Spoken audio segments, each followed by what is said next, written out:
Hello, everyone. Welcome to another episode of Avenue A. I'm your host, Kelsey Bentz, and for those of you who are tuning in for the first time, welcome. I'm so happy to have you here. For those who are returning viewers, loyal viewers, welcome back. Love you so much. I'm super excited today because this Friday is a super important and exciting milestone for this platform that I created. So today is Avenue A's 20th episode, which means that I've gone live every week consecutively for 20 weeks now. I started right after graduation in May as a way of just connecting and staying engaged with my coworkers and colleagues and fellow artists in this strange present moment that we're all in. So I'm really excited and I'm so honored that 20 people have agreed to be on the show with me thus far, and I really look forward to keeping the show going. So thank you. I'm filled with gratitude. And to top it all off, today we just have an amazing guest. His name is Michael McElroy. And he'll be joining me today. So a little bit about Michael. He is a multi-hyphenate artist, Tony nominee, Drama Desk nominee, and Grammy nominee. He made his Broadway debut in the High Rollers Social and Pleasure Club. He has since appeared in numerous productions, both on and off Broadway. And in 2004, he was nominated for the Tony Award for Best Featured Actor in the musical Big River. He's also been nominated for Drama Desk Awards for Violet and Big River. In 1995, McElroy appeared in the premiere performance of John Adams' opera, I Was Looking at the Ceiling and Then I Saw the Sky. In 1999, McElroy became the founder and director of the Broadway Inspirational Voices, which is a diverse, non-denominational gospel choir made up of Broadway singers. As an arranger, in 2005, Michael was nominated for a Grammy Award for his work on the Broadway Inspirational Voices holiday CD called Great Joy, A Gospel Christmas. His arrangements have been performed at Carnegie Hall, the Kennedy Center, Lincoln Center's Avery Fisher Hall, Constitution Hall in Washington, D.C., the Crystal Cathedral in Anaheim, California, as well as the Macy's 4th of July fireworks show in 2005, 2006, and 2010. So cool. Michael currently teaches in the new studio on Broadway at New York University's Tisch School of the Arts, which is where I know him from. Excuse the sirens, I'm back in NYC and it's clearly welcoming me home with the classic New York sounds. Anyway, without further ado, I'm so excited to welcome on Michael McElroy. Hi. Hi, what's up? Thanks so much for joining me. I really appreciate you taking the time. Of course, my pleasure. Glad to be here. Yay. So I'm so excited to talk to you today because you have such a broad range of experience and knowledge, and you really are the definition of a multi-hyphenate artist, and you're a teacher as well, which is so amazing. Before we jump into my questions, I would love to talk a little bit about the event that you were just a part of with NYC Next last Wednesday. Can you talk a little bit about what that was?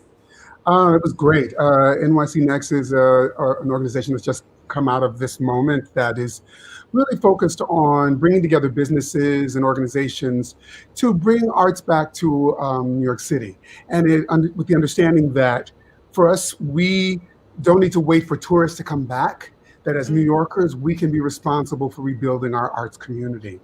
And they're doing that with different pop-up performances around the 5 boroughs, really celebrating artists in all its different forms and artistries. And they did one in Brooklyn. It was like a jazz trio last weekend. And then on Wednesday, we did one in Times Square on the steps of the TKTS stairs.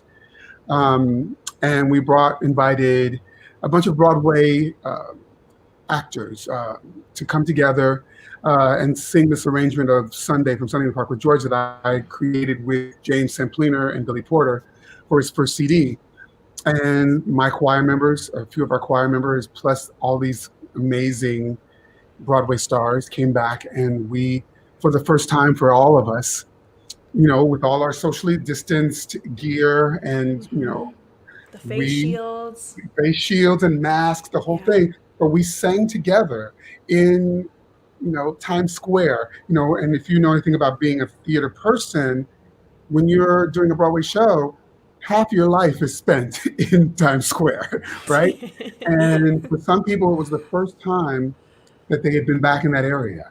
right? Yeah. And so it was really cathartic for a lot of us, not only to be back there in that space, but also singing together with other people. We've been doing all these virtual things, virtual galas, virtual concerts, but to literally be amongst those 40 people and hearing sound other than your own, Mm. for us was such a beautiful and, like I said, cathartic moment because it reminded us of why we do what we do, Yeah. right? And that though it may be in a moment of stasis, in this time, what also NYC Next is focused on is how, when we come back, can we come back better in a more inclusive way, bringing in Mm. more voices. So this time is really about building the structures so that when we come back together, we have a more inclusive environment that celebrates more lived experiences, that has more diversity in the creative teams, in the stories that are being told, in the boardrooms of the arts institutions. All those things we can be investigating, interrogating, and putting in practice new ways of doing it now, so that when we come back together, which we will, because live theater, there's nothing to replace that moment, that Right. exchange of actors and audience, that energy. Right. There's nothing like it. Um, when we come back, we'll come back stronger and more inclusive. Yeah. Wow. That's so fantastic. And I have to say, just even watching the video from that performance, as a performer, I felt just chills because I Mhm. knew exactly where you all were standing. You know, we know that TKTS booth, Right. and I hearing everyone sing together. It was something that I hadn't heard in so long because all these performances we're hearing are virtually edited together and. Unique in a different way, but hearing the richness of everyone singing together and seeing you direct them, it was just very chilling in such a beautiful way, and it Mhm. really it gave me hope that we are going to come back, like you said, stronger and more inclusive, which I Mhm. think is so important, and that's just beautiful. Mhm. So thanks for sharing a little bit about that. I wanted to talk about that. It was so touching to me. So if anyone wants to watch that video, is it on the NYC Next website? It's on their Instagram page. Perfect. Yeah. Perfect. So yeah, head there and watch that video, and you will not regret it.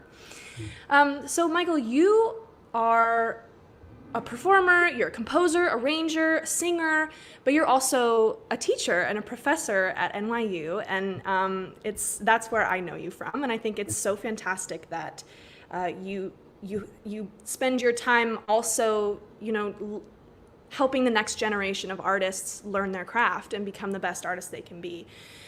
And so coming out of school in this current moment is sort of weird as an artist. Weird is an understatement, Yeah. but as an arts professor and an artist yourself, what piece of advice would you give to a smart, driven art student on their way into the industry, and how about during this current moment? Yeah. That's a really good question. We've never experienced in our lifetime anything like this, right?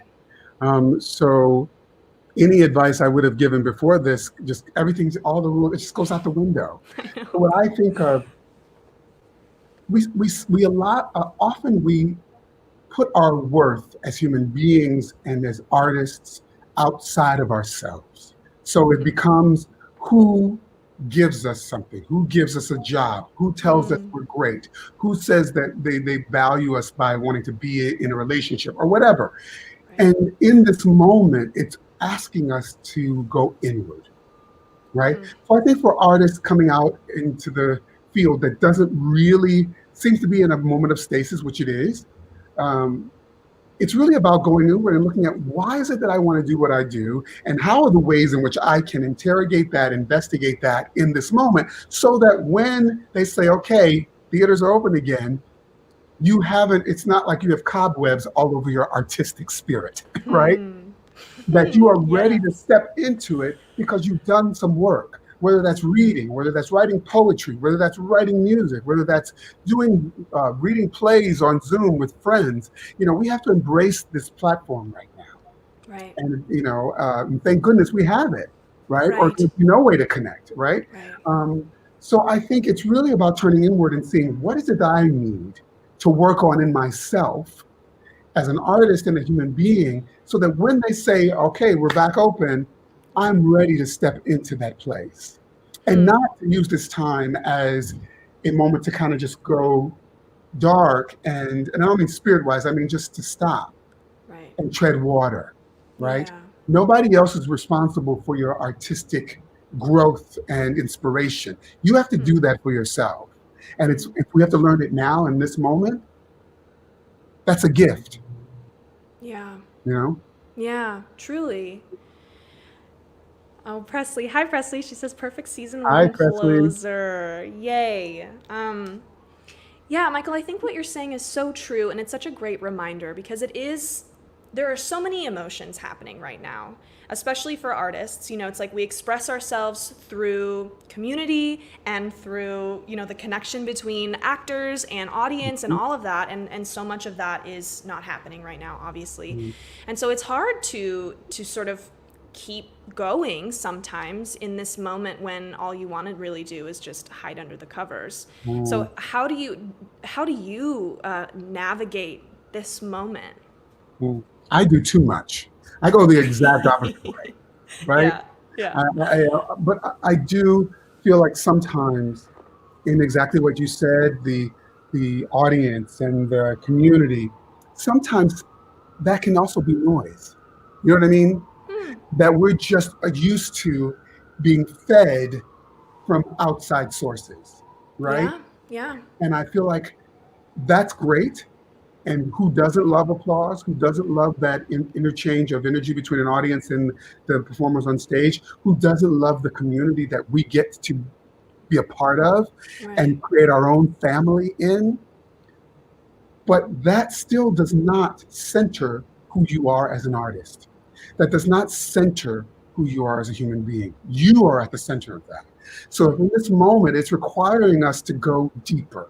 It's requiring us, if you can get out of bed and activate yourself as a human being and your artistry in this moment, then when theater opens back up, that's gravy. You know what I mean? Yeah. You will have done it in a time where it was hard, Hmm. right? And I Yeah. think sometimes generationally, because of social media and this instant gratification that we've learned that's learned we're second nature receiving, Right. this silence, this lack of being fed comes off as being trauma. And it's not. It's a Mm. moment to go in and go, okay, I'm standing in this moment of silence. What does my inner voice tell me? What does Mm. that inner Michael say? What does that inner artist say that I need? For me, it's the opposite. I do 10 times too many things and I have to go stop. But it's the same thing. Stop. Yeah. What do you really need to be doing? What do you really need to be saying? And what is the best balance of being active, but also personal care Hmm. and being able to say no Yeah. because you need to take care of yourself, or you need to go out and have a night with your friends, Right. have a nice margarita night with your friends and not have worked 7 days a week. You know what I mean? Right. So we all respond differently in this moment. Yeah. I don't like feeling helpless to what is going on in the world around me. Yeah, me So I either. really dive into my work. Mm. And but there is also a risk in doing that, in that you're not taking care of yourself. So I'm finally figuring out or attempting to figure out what that balance is. It's hard to find that balance, I think, especially because so many of us are working from home. So there's no longer a separation between work and home and hustle and relaxation. I Yep. know that I've spent the last few months trying to figure out what that looks like for me because if I'm working and hanging out on the same chair, it just feels so crazy in your brain. And so it's hard to blur those lines. Right. Yeah, so it's important to sort of really separate the balance for yourself. Yes. Yeah. I mean, Yeah. and even, we don't realize travel time, how that helps to clear the brain and this, you Right. know what I mean? So it's like you could not do 10 Zooms back to back in when we were out and moving about. If you had Right. 10 appointments, you had that transition time between them, right? That Yep. gave you kind of a palate cleanser, even if it was the crazy subway, right? Yeah. But It's now like it's a scene transition. We don't yes, have that anymore. no. So you find yourself booking things back to back, and then you sit at your table and you go, I feel crazy by like the eighth Zoom Right. with no break. I feel Right. crazy, you know? Right.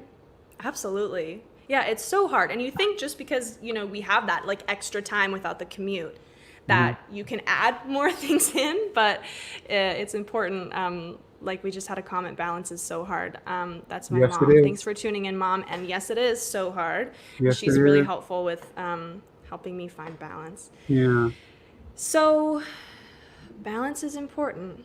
Yeah. I'm wondering, Mm.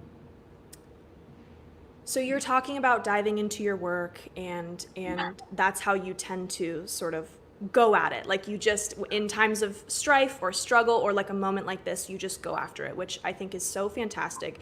And I respect that. And I also relate to it a lot. Like I find myself the feeling of wanting to hide in my bed comes, but then I counter it with like really pushing forward. So I'm wondering, like, for someone like you who has that tendency, when failure comes along or like things that you pursue or go after don't work out in the way you want to, how do you handle that? Like, what does failure mean to you? And maybe do you have an example of a favorite failure of yours that you could share with us? I wouldn't call it my favorite though, but I do believe that there's something to be learned from every experience.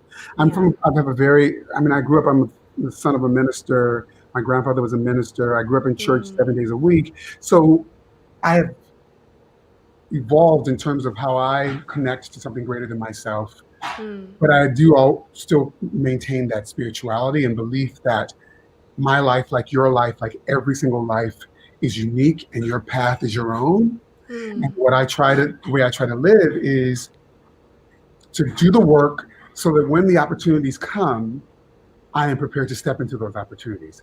That does not always mean that what the situation is or circumstance is will be something I will enjoy. You know what I right. mean? Right. Growth does not always come and rarely comes from moments of where everything's going great. Yeah. It's when things are not going great that, and you have to struggle. On Yeah. the other side of that struggle is that moment of liberation or freedom or Mm, understanding. So, yes, I do have a recent really huge failure that was devastating to me. Um, and I made myself in the moment. There's that thing that we do naturally. Each person has their own way of retreating. yeah. So you'll either retreat inward or you'll try to defend it or forget that. I was like, you have to be present, feel what you feel, but keep moving towards what is it about this moment that I need to understand Yeah. so that I don't do this again, Mm, right? And I'm talking weeks of not sleeping and waking up thinking about it, going to bed thinking about it, walking around with that pit in my stomach. And you know how you have that pit and you go, what's that pit? And then you have to go through your Rolodex in your mind and go, oh, that's what it is, oh right? yeah. And you've been And, trying to push it out for this whole time. Yeah. and I had to sit in my failure. I had to Mm, sit in the mistakes that I made, knowing on the one side that I was exploring something in a different way. And with that comes the risk of failure. right. But if I say that this is who I am as a person, as an artist, as a teacher, then I have to model what I teach. Mm, And that means when you fail, you get back up again and you say, what did I learn from that? And yeah. own it. Yeah. So that, and for me, I don't like making horrible failure mistakes more than once. I don't like doing the same thing over and over. Mm, That makes me crazy, right? yeah. Well, I Right. do. Um, but this one really broke my heart, and I Yeah. had to put it back together and go, okay, what did you learn? You could Mm, sit in this sadness, or you can figure it out and make sure you never do it again. that's growth. And that's the hardest part. That is the hardest part because no one wants to sit inside of that feeling. How did you learn how to do that? Well, I think it's everybody's path is individual, and for me, like I Yeah. said, I don't like making the same mistakes over and over again. That's just me personally. So Yeah. it's like I learned pretty early, and in fact, I'm working with a friend of mine now who we were good friends when we first moved to New York, and then she went away and had a career in different places and now has moved back. Mm. And we reconnected after like 25 years.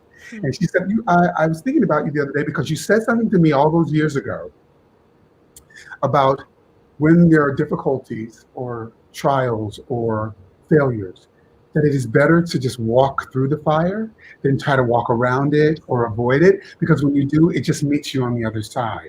So somewhere along the way of my journey, I learned when there were painful moments, walk through it, because it's going to hurt a lot more and for a lot longer if I try to avoid it. Yeah.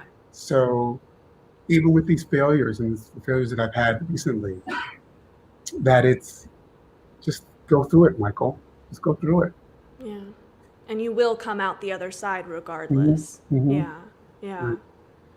Yeah, sometimes when I'm in that feeling, the best thing I can do is tell myself, well, at least you're not dead. Like, you're not dying as a consequence of whatever failure happened. Right. So there's no reason to not move forward and Right. just live in it and grow from it and learn from it and move on. Yeah. Yeah. That's A lot so easier it said seems than so easy on paper, doesn't it? Right, But yeah. it's a hard thing to do because we grow up and we have different mechanisms that we put in place to survive and to live and to thrive. Yeah. And every time there's a failure, we take it as a personal attack against who we are, right? And you have to, and I've tried to shift from the personal attack, or I'm a bad person, or I'm a wrong, or I did something wrong, to what is the lesson I need to learn in this moment? Mm. To just make myself sit in a moment of, what is this that you need to know, Michael? What do you need to know? Yeah. And I'm not trying to set myself up like I'm like, some guru who like has it all figured out. I do not. And when these moments come, I say it and I can step 2 steps to the right. I'm a human being. In Yeah. a moment, I can flip the script, right? Yeah. But I know that that is what I'm always focused towards, right? Mm-hmm. And trying to make that my reality. And I don't know any other way. Yeah. I think what you said about trying not to take it on so personal is Mm-hmm. so important for artists, especially, and actors. I like Michael. I like Michael too. Oh, thanks, Mom. It's so important for actors because we're going into these rooms all the time, or we were going into these rooms and hearing the word no over and over and over again, right? And it's you rarely get an explanation as to why. And there's so much that can be perceived as failure or rejection in this industry, I think. So I'm trying to both take the word failure and take it seriously and just move forward and go through it, but also reframe that word, or like the word no and rejection, because it doesn't always have to be personal. It doesn't mean you're a bad actor or a bad person or that you are a failure. Right? Like, I think there's an important distinction between like something that you maybe failed at, then you can try again. But it doesn't mean you as a human being are a failure. Right. We're not so resilient these days, and that's problematic, especially being an artist, because your self-worth can never be wrapped up in whether someone gives you a job or not. It can't, because the jobs come and go. They come and go all the time. Yeah. You have to know who you are and what you bring into the room, and that you do that nobody else can do it the way you do it, right? And that person behind that table has a job to do. They have a problem to solve. And either you're the answer to that problem, which is the way you go into the room, and if you're not, then you're not. You know what I mean? But that doesn't mean, that doesn't have, as artists, we want to make it about us. Our ego wants to make it about us. And there's some things that just simply are not about us. Sometimes you're not going to fit the costumes. Right. Or that person sees a blonde as opposed to a brunette. Or, that person sees the character in like their high school girlfriend from, Omaha. Right. You know what I mean? And Right. sometimes you can go in a room, and because of the way you do it, you unlock something to them that they never thought of before, and they change everything. Yeah. You never know. So then you have no control over that. So I always say, put your focus on the things you do have control over. Mm. How you prepare for that audition. How you come in the room bringing your joy and your most authentic self. You come Yes. in the room to play, to explore, to transform the room through your artistry. Mm. You're ready to say yes and. You come in the room as a human being, right?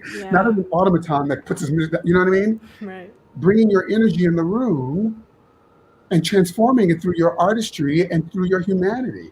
Mm. That you have control over. And Yeah. then once you leave that room, there's nothing else in your control, Right. right?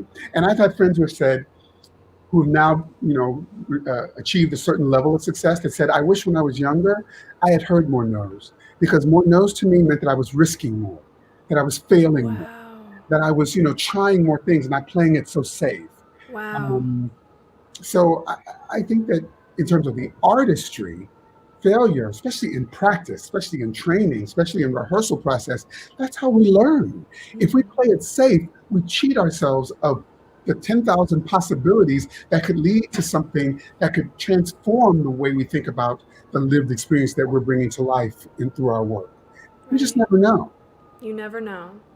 I like to think of the concept of what you're talking about of the things you do have control over when you go into a room. It's Hmm. like you're focusing, instead of focusing your energy inward and like on what am I doing, or like how are they looking at me, or like just focusing on yourself, you bring the energy and it goes outward, Yes. right? Like what can I offer to the room, and like how can I put my best foot forward and, be who I am. Yes. Yeah. How can I use who I am to tell the story of this lived experience? Right? Right. I feel like we're in Right. service. We're supposed to bring those characters to life through our humanity, through our technique, all the things. And one thing you just said that I wanted to just touch on was, we live in a time, because of social media, that everyone has an immediate feeling and an immediate reaction. Right. And we post those things without any concept or consequence, because we don't have to look a person in the face and say some of the crudest things that we could possibly say. Right.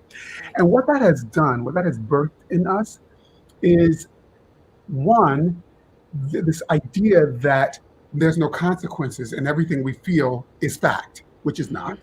And the other thing is, it has also brought about this, and that's the cancel culture thing, but it also has brought this fear of doing anything wrong, because if I do something wrong, I'm going to be blasted, right? Mm-hmm. So in moments of our artistry, in moments of how we move this industry forward through inclusive practice and stepping into spaces where I'm now having to kind of interrogate who I am and my privilege or my lack of privilege or my power or my lack of power, Right. I'm so afraid to say the wrong thing or do the wrong thing that I'm paralyzed, that I won't do anything. Yeah. So it's kind of bred these two extremes that don't help us connect, that don't Yeah. help us be human, that don't help us develop skills of resilience Mm. or how to communicate, which is what art and theater is. Right. Because it's all one-sided. I feel something and I just put it out on social media. Yeah. No consequence, it's just out there and you never can take it away. And so as artists, we have to be aware of how we engage all of these immediate, instant gratification things, because they cheat us of something that we need as artists, storytellers, humans, you know what I mean? The empathy that we need to stay connected to, that it cheats us of. Now, in this current moment, when we're all at home and so much of our connection is online and via social media, how do you navigate that? Because it's so hard to stay connected to people unless we're sort of resorting to these platforms, right? It's so tough. Yeah.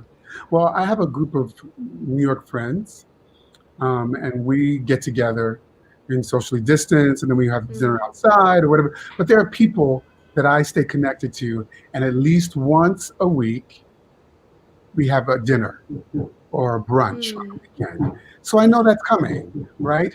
I allow myself, when I finish, usually at 5, sometimes at 6, depending on when I'm teaching, I'm done. The computer, I'm done. Yeah. You know what I mean?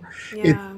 It's my margarita, it's my dinner, it's watching Netflix or whatever, and then maybe I'll read a little bit. But it's we connect and we shut down and take care of ourselves, right? You set that Um, boundary for yourself. yeah, and I Yeah. fail miserably at it. So don't think that what I'm saying is gospel truth. I stink at it, but that's what I'm always aiming for. That's great advice. It really is because it's hard. I mean, we were talking earlier about finding the balance between work and home, and I think that's part of it. It's so easy to like log off the computer and then pick up the phone and start scrolling, and then by the time you notice it's 10 p.m. and you haven't taken care of yourself. Right. Yeah. Or let yourself unwind or just take in something in a Yeah. different way. Wow. Well, we're past our time. I mean, that flew by so fast. Michael, thank you so much for joining me on the show. It Oh, seriously was a huge honor, and I appreciate you taking the time after a long work day on a Friday to come on and share your joy and your wisdom and your light with us. So yeah, I couldn't be more grateful. And you're our 20th guest, which is so exciting. Woohoo! that's right. Yes. Yay! Yeah, season one closer. Yeah. So thank you, thank you, thank you. And for those watching, if you want to find Michael on social media, you Mhm. can follow BI Voices on Instagram, which is the Broadway Inspirational voice. Voices, Yeah. Inspirational Voices Yeah. account. And then if you want to follow his personal account, you can as well. It's at Michael the artist on Instagram. Yes. So thanks again, Michael, and have a fantastic Thank you. weekend. You too. Take care. Thanks. 20 episodes, y'all. Owen, great episode. Thank you. Thank you for everyone who tuned in and made a comment. I saw Marisa. Hi, Marisa. Thanks for tuning in. Your self-worth cannot be wrapped up in if someone gives you a job or not. Isn't that the truth? Yeah, I mean, Michael shared so much great stuff with us. Those sirens don't quit. I know. I'm back in New York and I'm like so distracted. I haven't gotten used to the sirens yet. Sorry if they came through the episode. But thank you, and we'll see you next week with another episode, season 2, episode 1. Don't forget to tune in. We'll see you then.